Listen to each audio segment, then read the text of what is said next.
गाव परुळे, तालुका राजापूर, जिल्हा रत्नागिरी. सह्याद्रीच्या कुशीत असलेलं हे आणखी एक गाव जिथे गोकुळाष्टमीचा उत्सव मोठ्या दिमाखात साजरा होतो, तोही 2 दिवसांपूर्वीपासूनच. उत्सवाची सुरुवात होते ते गावाच्या देवाला आमंत्रण देण्यापासून. ढोल ताशाच्या गजरात गावकरी सह्याद्री पर्वताच्या शिदोबाच्या देवस्थानाला जातात, त्याला आमंत्रण देतात. पुढे परतीच्या वाटेवर रामेश्वराला आमंत्रण देतात.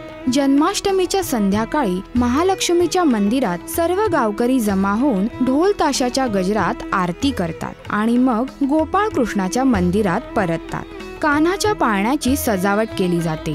दरम्यान मंदिरात पारंपरिक भजने, नृत्य यांचा आस्वाद घेतला जातो. याचा आनंद घेता घेता सगळ्यांचं लक्ष लागलेलं असतं ते कृष्ण जन्मावर. 12च्या ठोक्याला तान्ह्या कान्हाचा जन्म होतो आणि कान्हाचा तो सजवलेला पाळणा उंचावर नेला जातो. कान्हाचे भक्त पाळण्याला हात लावण्याचा आटापिटा करतात. दुसरा दिवस येतो तो दहीहंडी फोडण्याचा, गोकुळाष्टमीचा. गोपाळ कृष्णाच्या मंदिरात या खेळाची जय्यत तयारी सुरू होते. दरम्यान मैदानात दहीहंडी बांधण्याचं कामही सुरू होतं. त्यानंतर गावातले हे हंडी फोडणारे 1 दिवसाचे कान्हा घरोघरी जाऊन दही लोणीचा प्रसाद मागतात.